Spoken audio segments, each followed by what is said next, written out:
I recently acquired a used game that had been published in 2010. It's from a popular Napoleonic game series, and I was rather surprised to find that the maps had not been trimmed and the counters had never been punched. Is it possible that this game is too intimidating to be played?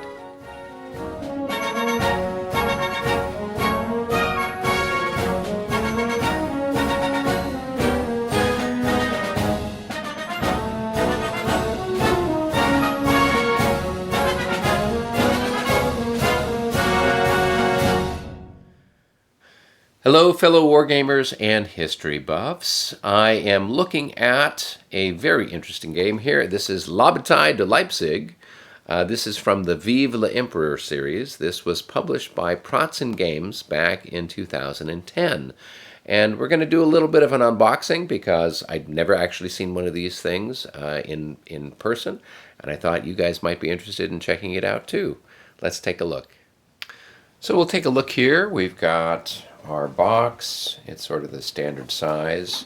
This one's got a little bit of wear on it, but not too bad. And then here on the back of the box, we've got some information about the game itself, with the contents, a little bit of an explanation of the historical context, and then you can kind of see the maps here. So let's open it up and see what we've got inside.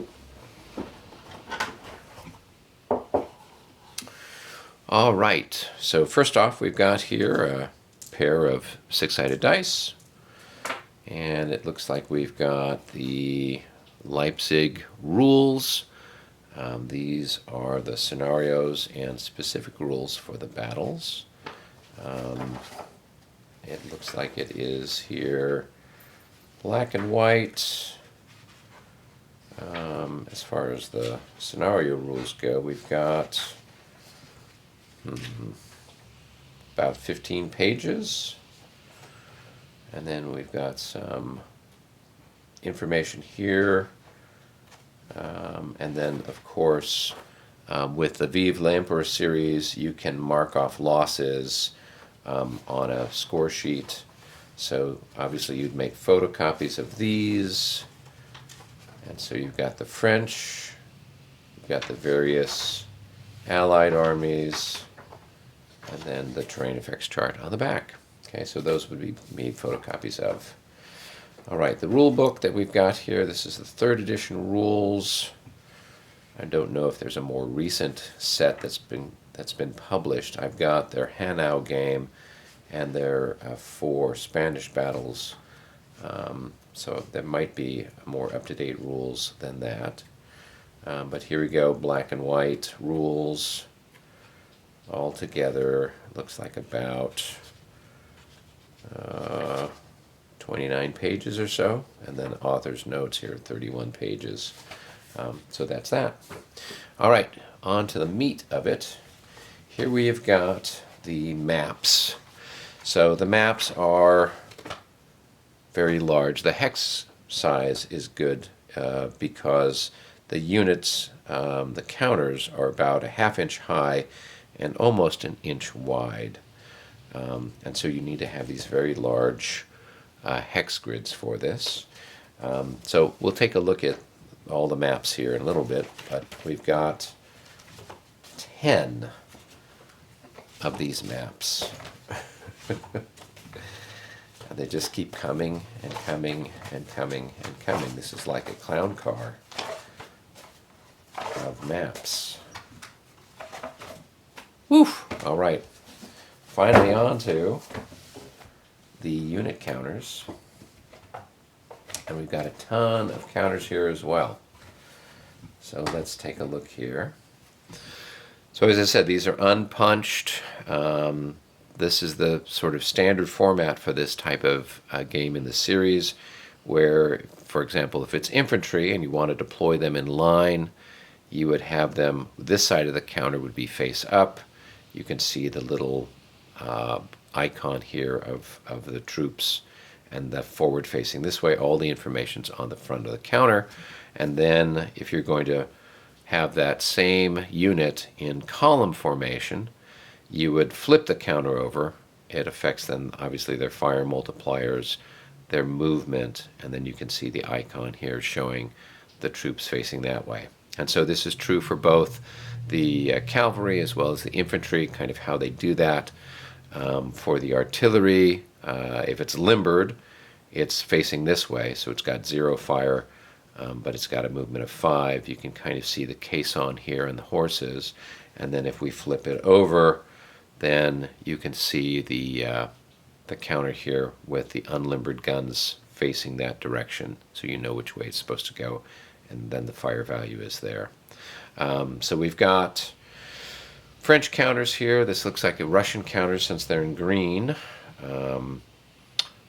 Purple counters, maybe they're Poles, or maybe they're Prussian elite units. Yeah, they're Prussian. They've got the Maltese cross on them. Here then we've got other Prussians, I'm going to presume. Oh, there's Austrians. So I wonder if we've got any Swedes. All right, here's more French, it looks like. All right, here we've got French and Prussian units, I'm guessing, based on the coloration. All right, here we've got Austrian units, Russian units. So most of them, you can see they've got the little flag on them here. There's the flag for the Russians. And then kind of the color of the counters also kind of mimics the coloration of the uniforms. So most of the Russian troops had green jackets and white pants, so you can kind of see that scaling green and then fades to white.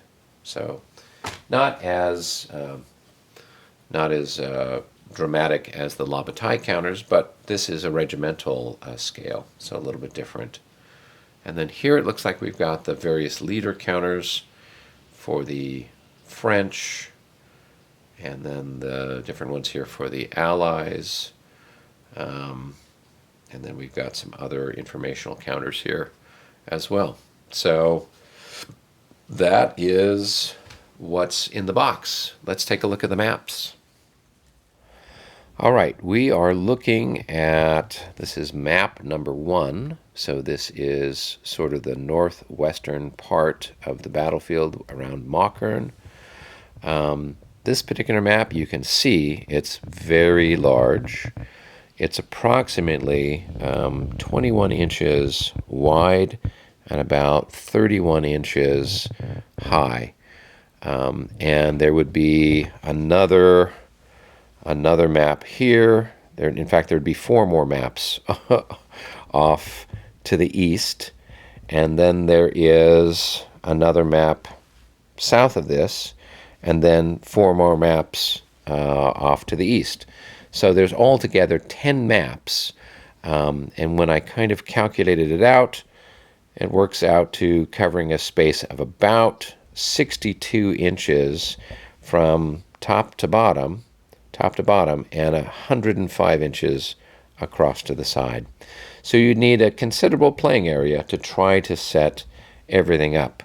Now let's take a look a little bit at the map itself and kind of the graphics that are on this.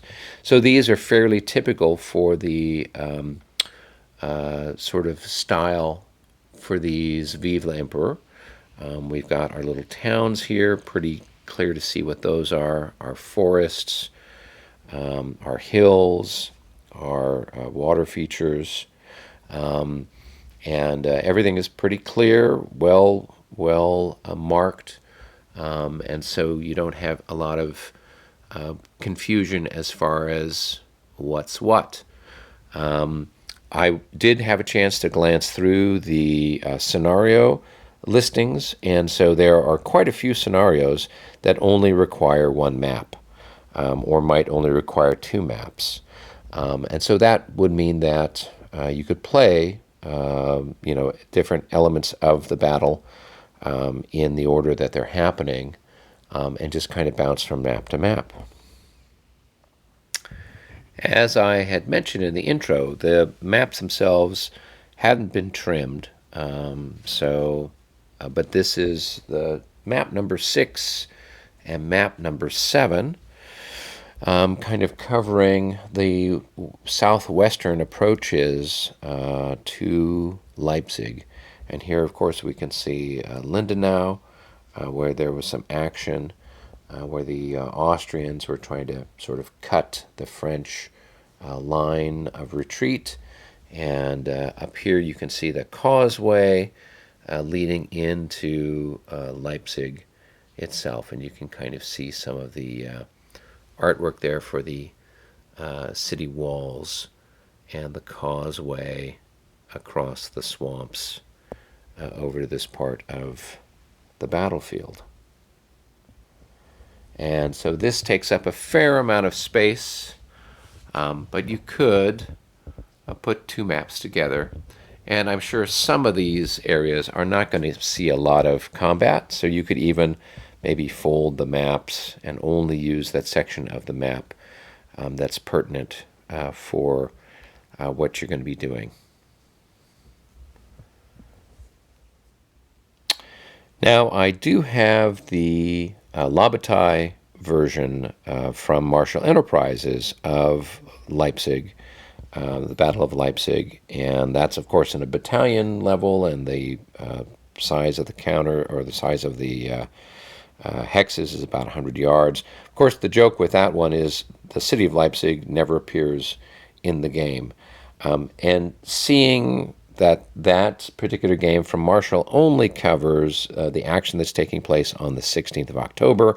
It's focusing just on the areas where there was combat. So the areas south of Leipzig, the areas a little bit north of Leipzig where the Prussians and Russians were coming in.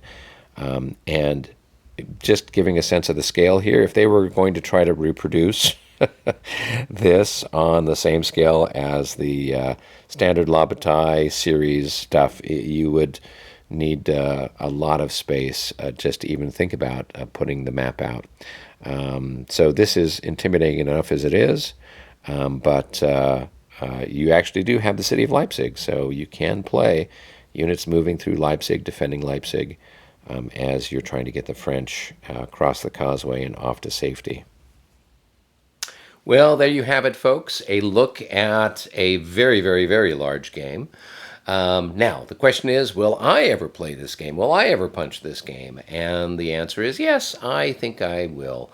But in most likely, I will be doing it in smaller segments. As I had mentioned in the earlier segment, they have scenarios that deal with just maybe 1 or 2 sections of the battlefield, and so it wouldn't take up too large a footprint. Now, the opportunity for me to set this up and play it all in one long stretch, I don't think that's going to happen unless I do it at a convention where I would have lots of table space and a number of friends to help me out. So maybe that'll happen sometime in the future. We'll have to see. Now, let me know if you've played this game or what's the largest sort of monster game that you have played. Let me know in the comment section below. As always, if you enjoy this content, it flatters me terribly if you hit the like button and the subscribe button. It lets me know that I'm doing a good job. Of course, if you're interested in seeing a large game that I played recently, you can click over here for that. And if you are interested in watching our months-long playthrough of the La Bataille de Moscow on Vassal, that was a 6-player Vassal game that we'd organized a year or so ago, you can click on the playlist here, and you can watch through the hundreds of hours of excitement that is that battle. Until our next episode, be well.